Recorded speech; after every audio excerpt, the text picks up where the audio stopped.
En los últimos años hemos ido cobrando cada vez más conciencia de la gravedad que tiene en nuestro país el fenómeno de la violencia doméstica o la violencia de género. Pero el comienzo de este año deja claro que este es un problema que aún está muy lejos de solucionarse. En lo que va de 2017, poco más de un mes, 5 mujeres fueron asesinadas por sus parejas o exparejas. En algunos casos, las víctimas ya habían denunciado agresiones o amenazas. En una situación incluso, el homicida fue un policía a quien no se le había quitado el arma de reglamento, pese a que la mujer había radicado varias denuncias en su contra. Toda esta situación ha generado una preocupación fuerte en la sociedad, una preocupación que también se ha trasladado a las autoridades. Vamos a conocer cómo se está trabajando desde el gobierno. Para eso nos acompaña en el estudio de En Perspectiva la psicóloga Yuli Zabaleta, directora de la División Políticas de Género del Ministerio del Interior. Señora Zabaleta, buen día, gracias por acompañarnos. Buen día, gracias a ustedes. Yo daba recién el dato, en lo que va del año ya murieron 5 mujeres asesinadas por su pareja o expareja. Y la cifra esta supera a la que se registró el año pasado en el mismo periodo. Entonces, en términos generales, ¿qué evaluación hace usted sobre los números que estamos viendo? Bueno, como tú decías, la evaluación es que todavía nos falta mucho. Seguimos relativizando el tema de la violencia doméstica, seguimos pensando que las víctimas mienten cuando denuncian y seguimos pensando que la violencia doméstica es un asunto privado, cuando en realidad es un asunto es un asunto que todos deberíamos intervenir. Pero es un hecho que hay más conciencia en la sociedad en esta materia. ¿Por qué parece que el problema se agrava? Y no te sabría, no tendría una opinión definitiva, pero ahí se me ocurren dos cosas. Por un lado, se habla más, pero no quiere decir que en realidad estemos más convencidos de que es un problema y que nos compete a todos. Y por el otro lado, cada vez que hay avances en algún tema tenemos que esperar también un retroceso. Estas cifras que tenemos este año lamentablemente coinciden con las del año 2015, que también eran 5 en este mismo periodo. ¿Cómo incide el aumento en el número de denuncias?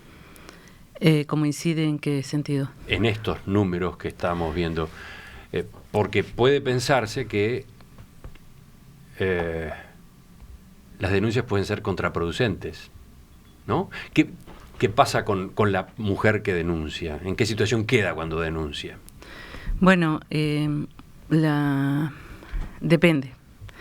Depende de qué denuncie, dónde denuncie. Lamentablemente todavía tenemos algunas dificultades en lo que refiere a brindar unas verdaderas garantías a las víctimas.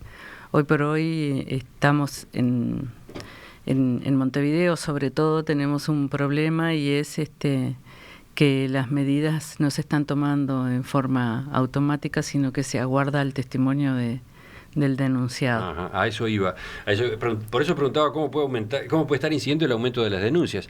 Sí, como está comprobado, pasa que al saberse denunciado, el hombre puede terminar reaccionando de manera violenta, ¿no? Entonces, con más denuncias no tenemos más riesgos de cantidad de homicidios, agresiones, etcétera. Sí, yo no aseguraría que es el hecho de que el disparador sea el hecho de saberse denunciado, sino más bien la pérdida del control total, darse cuenta que perdió el control total sobre la víctima. Eso es lo que podemos ver. Vayamos a lo que usted recién justamente estaba insinuando. ¿Qué garantías tiene la mujer una vez que hace la denuncia? Va a la policía, presenta la denuncia y a partir de ese momento, ¿qué ocurre? Por eso decía, dependerá del departamento, pero la idea es que la policía dé cuenta a la justicia y que se dispongan, si son necesarias, las medidas cautelares. Hoy por hoy en Montevideo está demorando un poquito más porque se manda a citar, indagar y volver a enterar a la justicia. Justamente ahí quería concentrarme. En principio tendría que ocurrir, dice usted, que la mujer va a la comisaría, hace la denuncia y se activa automáticamente la actuación judicial. No, se entera a la justicia en forma telefónica, ¿Sí? Y la justicia ahí dispone o las medidas cautelares o citar, indagar y volver a enterar. ¿Eso es lo que teóricamente tiene que ocurrir? No, eso es lo que ocurre. La comunicación telefónica se hace. Salvo esas desgraciadas excepciones como el caso del policía. Pero vuelvo a los detalles. Cuando la mujer sale de la comisaría, por ejemplo, ¿en qué situación sale? ¿Con qué tipo de protección sale? Veo que la independencia técnica de los jueces está siempre en el tapete, ¿no? Pero una de las cosas que nos pasa es que no es una solución única, no es que se dispara automáticamente la disposición de medidas cautelares. Algunos jueces y juezas disponen las medidas porque son preventivas y después se recaba el testimonio del indagado, pero en otros casos lo que dispone la justicia es que la víctima se aguarde a que el juez o la jueza conozca lo que tiene para decir el denunciado. ¿Y dónde aguarda la víctima? ¿Volviendo a su casa? Y probablemente. Es lamentable, a nosotros no nos parece que eso es contraproducente, porque de hecho el testimonio válido del ofensor va a ser en audiencia, pero lo que nos sucede es que realmente la policía cuando comunica se lo manda a que primero cite, indague y vuelva a enterar. Es muy preocupante eso, ¿no? Muy. ¿Qué pasa si la mujer dice, no puedo volver a mi casa, no quiero volver a mi casa, yo tengo que salir de acá a otro lado? Bueno, en ese sentido, no, lo que se promueve de que haga la policía es que no se quede con eso, sino que realice coordinaciones con las demás instituciones u organizaciones que puedan brindarle apoyo. En ese sentido, en cualquier lugar del país se coordina con los refugios si no puede volver a la casa. Cuando nos ha pasado que están colmados los refugios, se buscan otras alternativas a través del INMujeres o a través de los hogares de INAU. O sea que ante una demanda de ese tipo se instrumenta una solución. Sí. Pero claro, pensándolo puede ocurrir lo otro, puede ocurrir que la mujer diga, no, yo tengo que volver a casa porque en mi casa están mis hijos y tengo que ocuparme de ellos. El problema es que al volver a la casa a ocuparse de sus hijos es que se va a enfrentar en algún momento del día o de la noche, se va a enfrentar con el agresor. Sí, por eso mismo hace un par de años que hemos trabajado duramente con la policía para que comunique inmediatamente a la justicia y pueda resolver las medidas y a partir de ahí ubicar al denunciado, notificarlo de las medidas y proceder a apoyar el retiro del hogar. Bueno, pero por lo que usted dice, todavía ahí falta. En esa materia falta. Y sobre todo en Montevideo. Las tobilleras. Desde hace casi 3 años está funcionando el sistema de tobilleras electrónicas con GPS que se le coloca al agresor denunciado. ¿En qué caso se utiliza? ¿Cómo es la experiencia en esta materia? Bueno, generalmente se evalúa el riesgo de la situación y se dispone por parte de la justicia la tobillera. Eso significa que la persona, el indagado va a estar monitoreado las 24 horas del día mientras dure la medida y vamos a estar en contacto también con la víctima, quien va a aportar un dispositivo parecido a un celular y tiene varias opciones para cuando hay una emergencia. De todos modos... O sea, la tobillera, en definitiva, lo que controla es que el agresor, el denunciado como agresor, no se acerque a la víctima una cierta distancia. Exacto, la distancia que disponga la justicia. Esa es una de las herramientas que tenemos para el control de las medidas cautelares. ¿En qué departamentos se está aplicando? Estamos en Montevideo, Canelones, San José, Maldonado, Flores, Florida, Durazno y Tacuarembó. ¿Cuándo se completa el país? Esperamos que antes de finalizar este año ya estemos en todo el país. Estamos trabajando en este momento en 4 departamentos más, donde ya se hicieron las pruebas tecnológicas y ahora el 15 de febrero más o menos tendremos el resultado de cómo se comportó la tecnología en esos departamentos. Si son favorables, empezamos con las capacitaciones a todo el personal de calle, el Poder Judicial, a la Fiscalía, a los equipos técnicos. ¿Tiene el Ministerio del Interior suficientes tobilleras como para efectivamente instalar el sistema en el país completo? Sí. Hasta el momento no nos ha pasado de quedarnos sin dispositivos. De todos modos, usted dijo al pasar, ese es uno de los instrumentos. Exacto. ¿Qué otros hay? Bueno, el 18 de diciembre pasado lanzamos una aplicación para celulares donde uno de los 4 eventos que se seleccionó como prioridad 1, digamos que prioridad 1 significa que cuando llega la alerta, el que tiene que enviar móvil, la alerta no llega a la cola por orden de llegada, sino que pasa al número 1 para que se envíe móvil inmediatamente y se tiene que llegar en el menor tiempo posible. ¿Usted se refiere a la aplicación que el Ministerio del Interior lanzó para teléfonos inteligentes? Que es, digamos, la versión digital de lo que era hasta ahora el 911. Exacto. Es una aplicación en la que hay algunos delitos, algunas situaciones que están previstas ya con botones. Exacto. No hay que llamar por teléfono, no hay que explicar lo que está ocurriendo, basta aplicar el botón tal. Exacto. Y uno de esos es violencia doméstica. Violencia doméstica es uno de los 4 que se priorizó. ¿Y qué ocurre entonces? En ese momento la alerta va al despachador del 911 que envía móvil en forma inmediata al lugar. O sea, quiero ser lo más claro posible. Supongamos que en una casa se está dando una discusión que sube de tono. Supongamos que el esposo o el hombre pareja ya está directamente en el terreno de la amenaza o de los primeros golpes. La mujer puede tomar su teléfono y si en el teléfono está la aplicación, en algún momento de esa situación puede apretar ese botón. Exacto.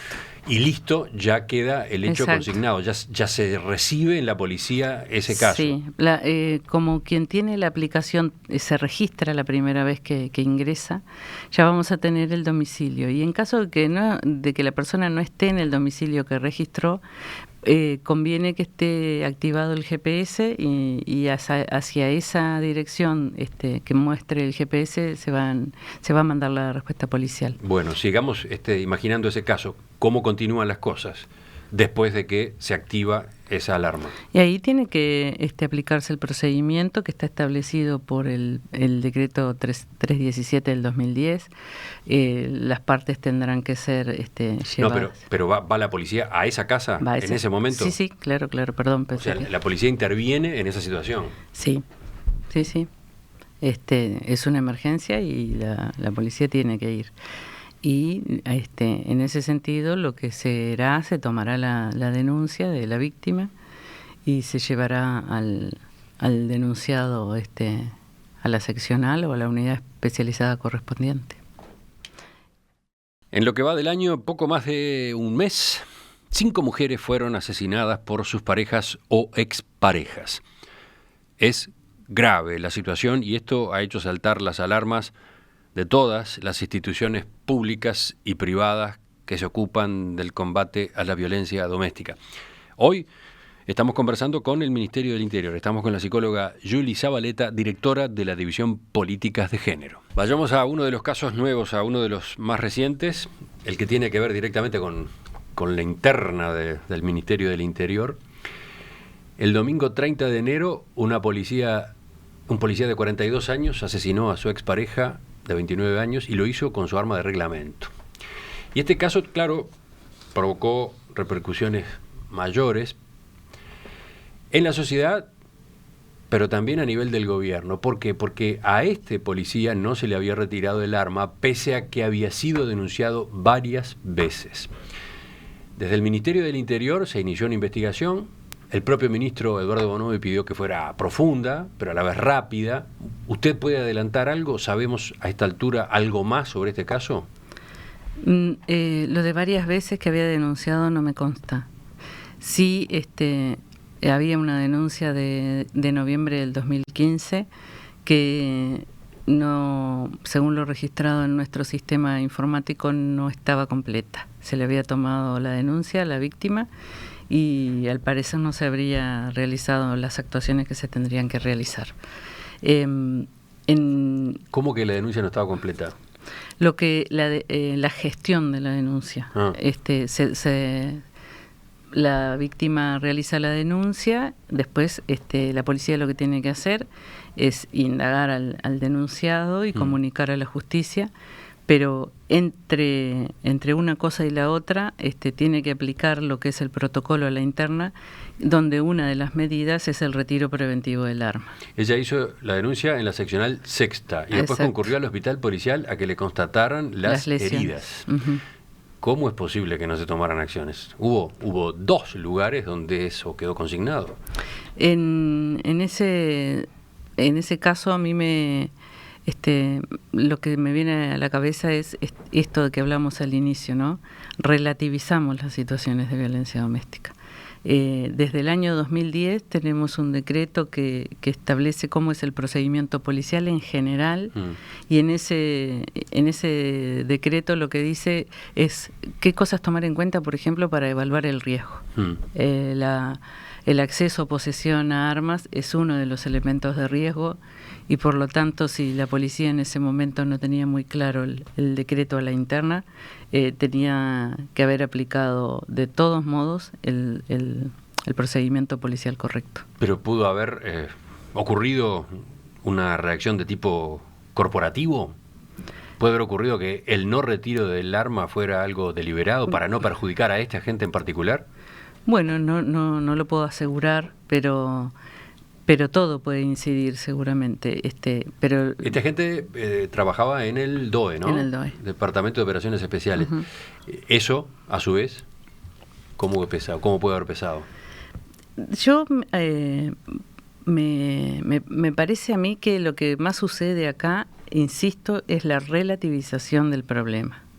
Tenemos en la fantasía que las mujeres mienten cuando denuncian, que los denuncian para tomar represalias, que estamos haciendo una medida demasiado drástica al retirar el arma a esos policías denunciados, pero los hechos nos demuestran que no estamos equivocados con la medida y que esto no es un tema para relativizar y que hay que tomarlo seriamente como debe ser. Y por eso es que estamos desde el Ministerio continuamente tratando de supervisar esos hechos. Lamentablemente en este caso no contábamos con un... Primero, que no tomamos conocimiento porque no se nos comunicó como dice el decreto que se nos tiene que comunicar.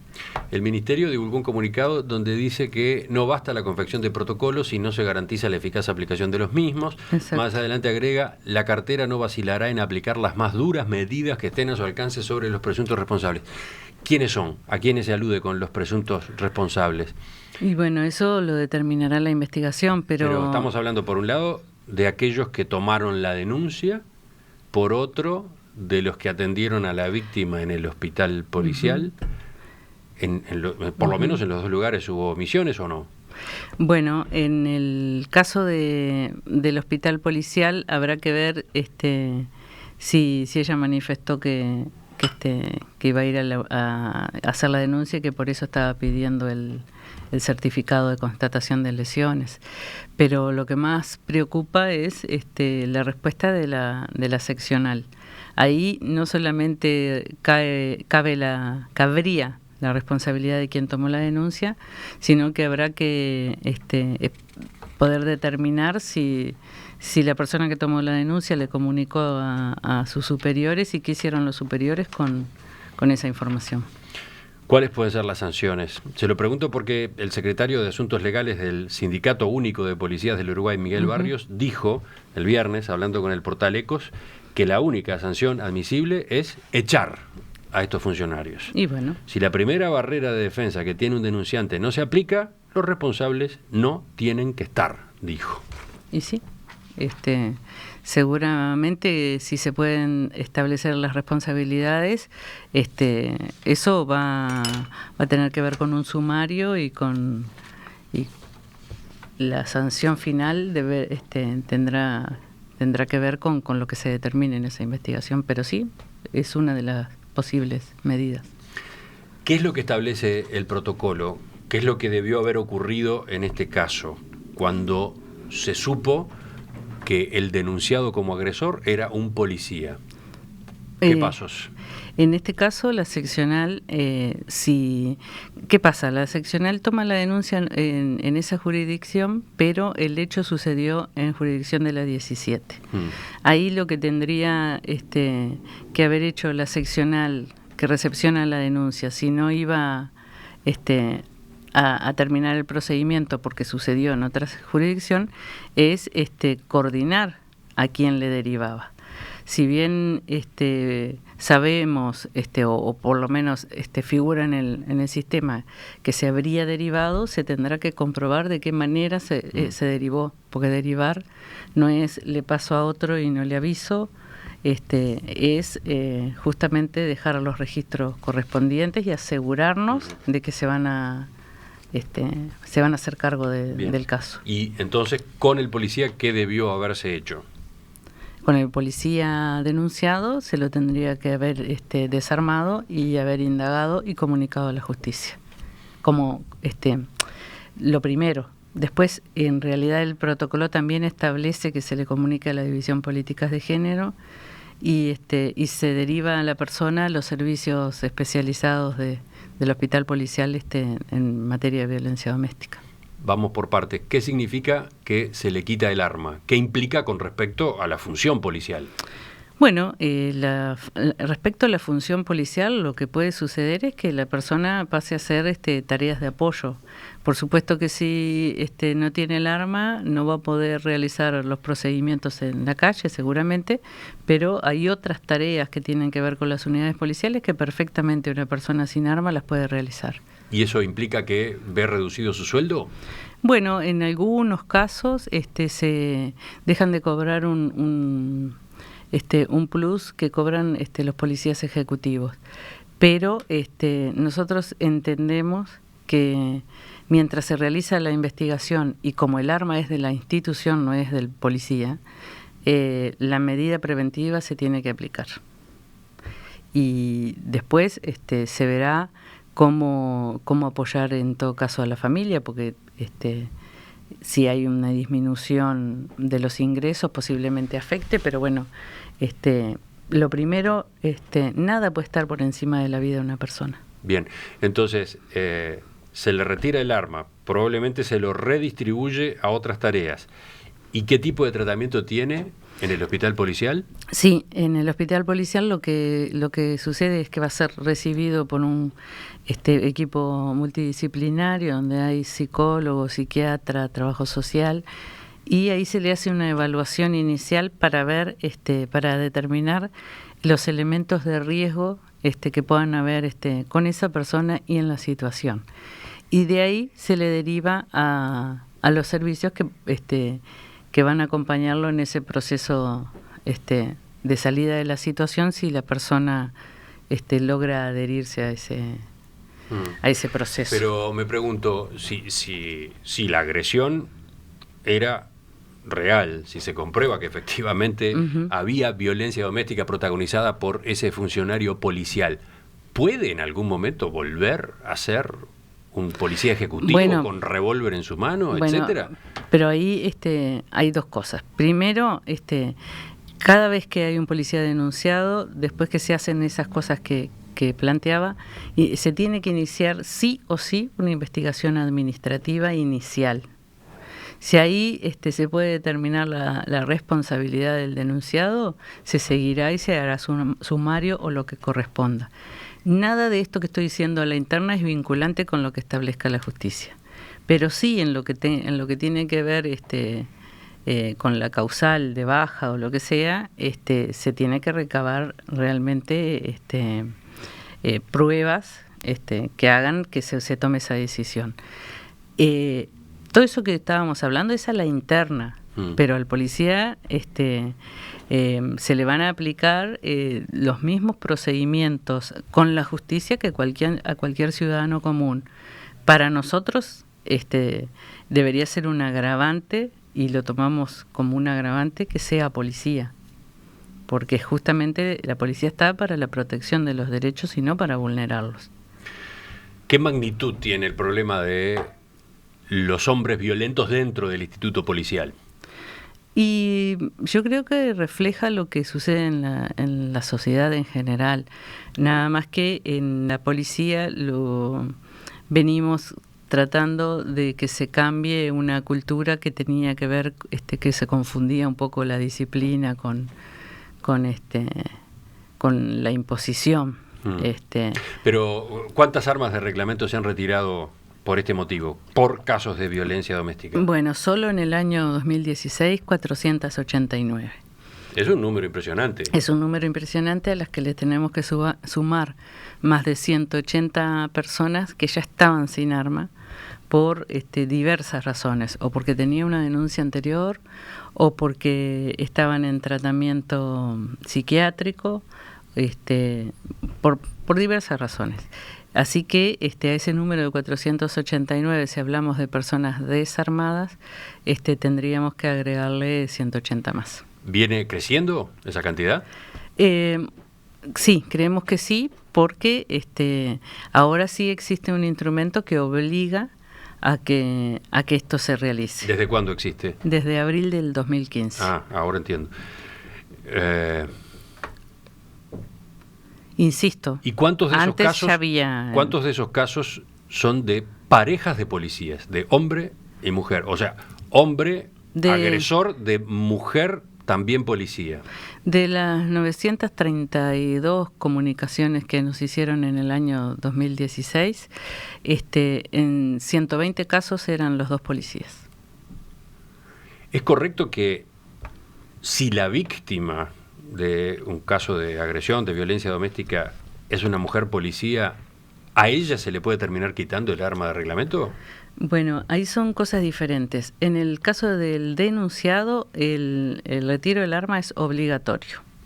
En el caso de la víctima, lo que hacemos es una evaluación de riesgo. Si esa víctima tiene pareja policía y va a continuar conviviendo, no tendría razón de hacer el retiro del arma al ofensor y dejárselo a ella. Entonces, en ese caso, para su propia protección, se le retira el arma porque sigue conviviendo con este policía. Y la otra posibilidad es que de repente la persona manifieste ideas de autoeliminación, o que esté cursando una depresión, que es muy probable luego de estar padeciendo una situación de violencia doméstica.